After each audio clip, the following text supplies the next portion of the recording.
Welcome to our channel. నేను మీ నవీన్. రాజకీయాల్లో రాణించాలని చాలామంది కష్టపడతా ఉంటారు. ముఖ్యంగా ఈ మధ్యకాలంలో యువత ఎక్కువగా ఇటు సైడ్ రావడానికి చూస్తూ ఉన్నారు. వాళ్ళు వస్తేనే ఖచ్చితంగా మంచి జరుగుతుంది అని చెప్పేసి కూడా చాలామంది ప్రముఖులు విశ్లేషకులు చెప్తూ ఉంటారు. కానీ మాకు గ్రహాలు అనుకూలించట్లేదు, మేము ఎంత డబ్బు ఖర్చు పెట్టినప్పటికీ ఖర్చు అవుతుంది తప్ప మాకు రాజకీయ భవిష్యత్తు ఉందో లేదో అని టెన్షన్ పడుతూ ఉంటారు. అట్లాంటి వారు వ్యక్తిగత జాతకంలో ఒకసారి చూయించుకొని వాళ్ళకి ఆ యోగం ఉందా లేదా అనేది తెలుసుకుంటే మాత్రం ఖచ్చితంగా రాజకీయాల్లో రాణించవచ్చు అంటున్నారు ప్రముఖ ఆస్ట్రో గురువు అమరం నరేష్ బాబు గారు. సార్ నమస్తే. నమస్కారం నవీన్ గారు. చాలా వరకు కూడా మీరు ఇప్పటికే ఏంటంటే ముఖ్యంగా కొత్తగా రాజకీయాల్లోకి రావాలి అనుకునే వారికైతే వెన్ను తట్టి ప్రోత్సహిస్తూ ఉంటారు. అంటే మీ గురించి నాకు వస్తే అవినీతి తగ్గుతుంది. మెయిన్ మీ గురించి నాకేంటంటే ఇప్పుడు కాదు, ఒక దాదాపుగా 6 సంవత్సరాల పైనుంచి నాకు తెలుసు. సో కొత్త వాళ్ళకి అవకాశం ఇవ్వాలి అనే వ్యక్తులు మీరు. కానీ మేము కోట్ల రూపాయలు ఖర్చు పెట్టుకుంటా ఉన్నాము, అయినప్పటికీ మాకు అసలు కనీసం నార్మల్ టికెట్ కూడా రావట్లేదు అంటున్నారు. ఇప్పుడు చూస్తేమో సీట్లు పెరిగే విధంగా కూడా ఉంది.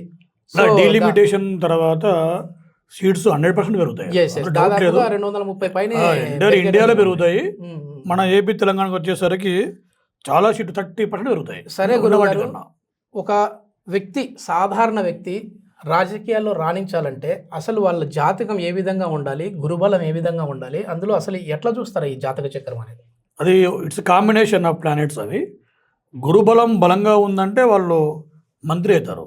ఓకే, మంత్రి అవుతారు అంటే ఎమ్మెల్యేతో పాటు ఎంపీతో పాటు మంత్రి అవకాశం ఉంటుంది. ఓకే, మేజర్గా కొన్ని కాంబినేషన్స్ ఉంటాయి. ఇప్పుడు డాక్టర్కి ఒక కాంబినేషను, ఒక ఇంజనీర్కి ఒక కాంబినేషను, ఇట్లా ఉన్నట్టు ఒక పొలిటీషియన్స్ కూడా ఒక ప్లానెట్స్ కాంబినేషన్ ఉంటుంది. ఏ ప్లానెట్స్ కలిసి ఉంటే మీ యొక్క హారోస్కోప్లో మీ దగ్గర పెట్టుబడి పెట్టడానికి డబ్బులు ఉండి పొలిటికల్గా ఒకవేళ ఆ బలము ఉండి మీ కుటుంబానికి అంత ప్రేమ ఉండి లేదా నీకు అంత ఇమేజ్ ఉంటే ఆ పర్టికులర్ ఏరియాలో ఇఫ్ యు ఆర్ ఇంట్రెస్టెడ్ అన్నప్పుడు ఒక్కపారి నీ యొక్క జాతకం చెక్ చేసుకుని గోచారం కూడా బాగుంది అంటే కనుక కంటెస్ట్ చేసుకోవడానికి ఉత్తమమైనటువంటి సమయం ఇది. ఓకే, మొత్తం 12 రాసులు కదా? అవును. సో ఈ రాసుల వాళ్ళలో మాకు బాగుంది అనుకుంటే అట్లా రాశిని బట్టి ఉంటుందా, వ్యక్తిగత జాతకాన్ని బట్టి ఉంటుందా? రాశిని బట్టి ఉండదు, ఏముండదు. ఉండదు. ఓకే, ఇవన్నీ కూడా వ్యక్తిగత జాతకాలు చెప్పలేము కాబట్టి జనరలైజ్డ్ చెప్తాం. ఓకే ఓకే, లగ్నమును బట్టే ఉంటుంది. ఓకే గురూజీ, ఒక ఉదాహరణకి మనము ఏదో ఒక జాతకంది అంటే మీరు ఒక హారోస్కోప్ వేస్తుంటారు కదా ఎప్పుడు. సో దాన్ని బేస్ చేసుకొని శుక్రుడు ఎటువైపు ఉంటే, గురువుడు ఏం చూస్తూ ఉంటే, బుధుడు గ్రహం ఎట్లా ఉంటే అనేది రాజయోగం వస్తుంది, గెలిచే అవకాశం ఉంటుంది, సీటు దక్కే అవకాశం ఉంటుంది అనేది ఎక్స్ప్లెయిన్ చేస్తారా? చేస్తాను. ఇది ఒకవేళ మీ యొక్క లగ్నం అనుకుందాం, ఎగ్జాంపుల్ అని చెప్తాను. ఓకే గురూజీ. లగ్నం అంటే ఇంగ్లీష్లో అసెండెంట్ అంటాం. దాన్ని మనము ఫర్ ఎగ్జాంపుల్ చెప్తున్నా, వృశ్చిక లగ్నం తీసుకుంటాం. ఓకే, దీన్ని వృశ్చికము అంటాం. ఇది 1వ స్థానము, ఇది 2వ స్థానము, 3, 4, 5, 6, 7, 8, 9, 10, 11, 12. ఓకే, ఇప్పుడు ఈ హారోస్కోప్లో ఎవరికైనా సరే 1వ స్థానానికి అధిపతి వచ్చేసి ఇక్కడ ఈ లగ్నానికి కుజుడు. ఓకే, ప్లస్ ఇతను 1, 5 వచ్చేసి గురువు. ఓకే ఓకే, ప్లస్ 9 వచ్చేసి చంద్రుడు.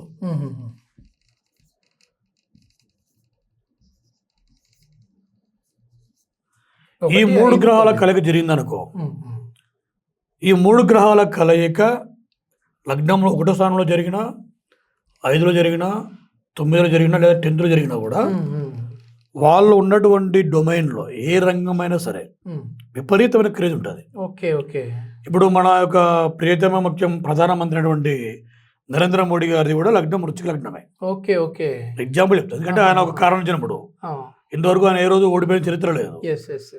దానికి కారణం ఏమి అంటే ఆయన యొక్క లగ్నం వృశ్చికము, ఈ వృశ్చికంలోనే కుజుడు ఉన్నాడు. ఓకే ఓకే, దీని యొక్క బెనిఫిట్స్ అన్ని తర్వాత ఎక్స్ప్లెయిన్ చేయొచ్చు ఇండివిజువల్గా. బట్ ఇక్కడ కుజుడు, గురువు, చంద్రుడు ఇది ఈ లగ్నానికి మాత్రమే. మళ్ళీ వేరే లగ్నం, ఫర్ ఎగ్జాంపుల్ ఈ లగ్నం అనుకోండి, మొత్తం మారిపోతుంది. అప్పుడు ఏమవుతుంది, ఇక్కడ ఇది 1 అవుతుంది. అప్పుడు ఏమవుతుంది, శని 1, 2, 3, 4, 5 వచ్చేసి శుక్రుడు, 9 వచ్చేసి బుధ అవుతుంది. ఈ 3 గ్రహాల కలిగి జరగాల. అది ఇట్స్ డిపెండ్స్ మీ లగ్నంను బట్టి ఈ గ్రహాల అమరిగా మారుతుంటుంది. వీటితో పాటు రాజగ్రహాలైనటువంటి రవి అండ్ చంద్ర మీకు కలిసి ఉంది అంటే ఒక్కపారి మీరు ఈ రెండు రవి చంద్ర గ్రహాలు రెండు గనక బై మిస్టేక్ 10th ప్లేస్లో ఉన్నాయి అనుకో మీ లగ్నం నుంచి, మీరు ఓటమి ఉందా, సీఎం అవుతారా, మంత్రి అవుతారా, పిఎం అవుతారా పక్కన పెడితే కాలు పొలిటికల్గా ఎంటర్ అయినప్పటి నుంచి చచ్చిపోయే వరకు మీకు సెక్యూరిటీ ఉంటుంది. ఓకే. ఎగ్జాంపుల్ మన ప్రజెంట్ ఆంధ్రప్రదేశ్ ముఖ్యమంత్రి నారా చంద్రబాబు నాయుడు గారి దాంట్లో కూడా ఆయన లగ్నం సింహలగ్నం, ఇది 1వ స్థానం అయితే ఇది 10th అవుతుంది అప్పుడు ఆయనకు. ఈ ప్లేస్లో ఇక్కడ చంద్ర రవి గ్రహాల కలిగి జరిగింది ఆయనకి. అందువల్ల మీరు చూడండి, ఆయన 1978లో రాజకీయాలు ఎంటర్ అయినాడు, 2026కు ముఖ్యమంత్రిగానే ఉన్నాడు, 4 మార్లు, అంటే 50 సంవత్సరాల రాజకీయ జీవితంలో 20 సంవత్సరాలు ముఖ్యమంత్రి ఉన్నాడు ఆయన. దానికి కారణం ఏంటి అంటే ఆయన ఏమి అందరి మాదిరి రిచ్ కుటుంబం నుంచి వచ్చిన వ్యక్తి కాదు. నేను ఎందుకు చెప్తాను ఏమన్నా వాళ్ళని కంపేర్ చేయడం ఉద్దేశం కాదు, ఎవరైనా సరే వచ్చి చరిత్ర సృష్టించవచ్చు అని చెప్పడానికి మీకు నరేంద్ర మోడీ ఎగ్జాంపుల్ చెప్పిన, ఆయన కూడా సాధారణ కుటుంబం నుంచి వచ్చాడు. వాళ్ళ పేరు చాయ్ వాళ్ళని కూడా అందరూ అంటారు. ఈయన వచ్చేసరికి 2 ఎకరాల పొలం అని మన రూమర్స్ ఉంటాయి. ఈవెన్ దో ఈ క్రియేటెడ్ ఒక ప్రపంచాన్ని కొత్తగా క్రియేట్ చేసినాడు, ఒక వర్గం ఏర్పరచుకున్నాడు, ఒక బలమైన దేశ నాయకుడు అయినాడు. కారణం ఏమి, వాళ్ళు గొప్ప వాళ్ళ పక్కన పెడితే ప్లానెట్స్ సహకరించకపోతే ఎవరు ఏమి కారు. ఇది ఒక ఎగ్జాంపుల్. అంటే ఇప్పుడు చంద్రబాబు నాయుడు, నరేంద్ర మోడీ ఎగ్జాంపుల్ చెప్పాను మీకు. ఇంకా క్రేజీ కూడా ఉండాలా, ఇది ఈ క్రేజీ పక్కన పెడతాం. ఇప్పుడు చంద్రబాబు నాయుడు గారు గొప్ప అడ్మినిస్ట్రేటర్, ఒక వ్యక్తి కాలు బయట పెడితే కొన్ని వేల మంది రావాలా, ఈగల మాదిరి, అంటే వితౌట్ ఇంటిమేషన్ లేకుండా పోయినా కూడా ఆ ఏరియా బ్లాక్ కావాలంటే ఈ 1, 5, 9 గ్రహాలు ఏవైతే ఉంటాయో ఈ 3 గ్రహాల కలయిక జరగాల. చాలా మంది ఇప్పుడు ఈ నవేడేస్ ఏం చేస్తున్నారంటే, నా గాడికి ప్రెగ్నెంట్ లేడీస్ అంతా కూడా, స్వామి ఈ టైంలో ఇట్లాంటి గ్రహాలు ఉన్న చోట మా బాబుకు కానీ పాపకు కానీ ఎవరన్నా పుట్టని డెలివరీ ముహూర్తం పెట్టండి, 1, 2, 3. అట్లా మనం అంటే చూసి న్యాచురల్ డెలివరీకి ఇది వర్తిస్తుంది. న్యాచురల్ డెలివరీకి సిజేరియానికి there is no difference. But ఇక్కడ ఏమవుతుందంటే వాడికి ఆ యోగం ఉంది అంటేనే వాడు పుడతాడు, లేదంటే పుట్టాడు.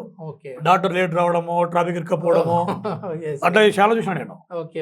సో ఇక్కడ ఏమవుతుందంటే ఈ కాంబినేషన్ ఉండి వీళ్ళు ఏ ప్లేస్లో ఉంటే ఆ ప్లేస్లో పొలిటికల్ పక్కన పెడితే వాళ్ళు ఉన్నటువంటి రంగంలో విపరీతమైన క్రేజ్ వస్తుంది. సో అంటే నేను చెప్పేది ఇది కొత్తగా డెలివరీ అయ్యే వాళ్ళకి, పుట్టిన వాళ్ళకి మనం ఏం చేయలేము. ఇప్పుడు కొత్తగా ఎవరైతే రాజకీయాలకి రావాలి అనుకుంటారో వాళ్ళకి ఈ కాంబినేషన్స్ ఉన్నాయా లేవా, ఈ గోచార గ్రహాలు ఎట్టా ఉన్నాయి, దీన్ని బట్టి మీ ఏరియా ఒక్కపారి మీరు ఇప్పుడు ఉన్నటువంటి దాంట్లో సీటు తెచ్చుకోకపోతే ఇప్పుడు ఎవరు తెచ్చుకుంటారో కంటిన్యూగా వాళ్ళే ఉంటారు. ఎందుకంటే ఇప్పుడు డబ్బులు నవీన్ కుమార్ యాదవ్ ఉన్నాడు, పెట్టినాడు, 50 కోట్లు ఖర్చు పెట్టినావు, ఉదాహరణకు నువ్వు ఓడిపోయినావు, నెక్స్ట్ వారికి సీట్ ఇస్తారు వాళ్ళు. నువ్వు గెలిచినావు అనుకో సీట్ ఇస్తారు. ఎందుకు ఇస్తారు, ఇవి బాగా పనిచేశాడు అని. కాబట్టి సీట్ తెచ్చుకోవడం కష్టం. సీట్ తెచ్చుకోవాలా, మనం డబ్బులు పెట్టి నష్టపోకుండా ఉండాలి అంటే మనకి కాంబినేషన్స్ ఉన్నాయా లేవా అనేవి చెక్ చేసుకోవడానికి మీరు మీ దగ్గర ఉన్నటువంటి ఆస్ట్రాలజీ దగ్గర ఎవరైతే లగ్నంను బట్టి చెప్తారో వాళ్ళ దగ్గరికి పోండి. లగ్నంను బట్టి చెప్పే వాళ్ళు అందరూ చెప్తారు, కానీ ఇక్కడ 2 వర్గాలు ఉంటాయి, గురు వర్గము అంటూ శని వర్గము. పోయిన పారి 2024లో గెలిచిన వాళ్ళందరూ 90% గురు వర్గంలో గెలిచారు. 2019లో వీళ్ళు గెలిచారు. అంటే 90%. 10% కొంతమంది ఉంటారు గ్రహాలకు అన్ని గ్రహాలు ఆల్రెడీ ఫిక్స్ అయింటాయి. మనం చూస్తుంటాం కంటిన్యూగా 6 సార్లు ఎమ్మెల్యే అయినాడు ఒక వ్యక్తి. అలాంటి వాళ్ళు కొన్ని గ్రహాలు అమెరికా ఉంటుంది. ఇవే ఈ రవిచంద్రులు అవి 10th ప్లేస్లో ఉన్నాయనుకో, వాళ్ళు ఎప్పుడు ఎమ్మెల్యే అవుతూనే ఉంటారు. వాళ్ళ సీఎం అధికారంలో పార్టీ అధికారంలోకి వస్తారు, పక్కన సంబంధం లేదు, వీళ్ళైతే అవుతూనే ఉంటారు.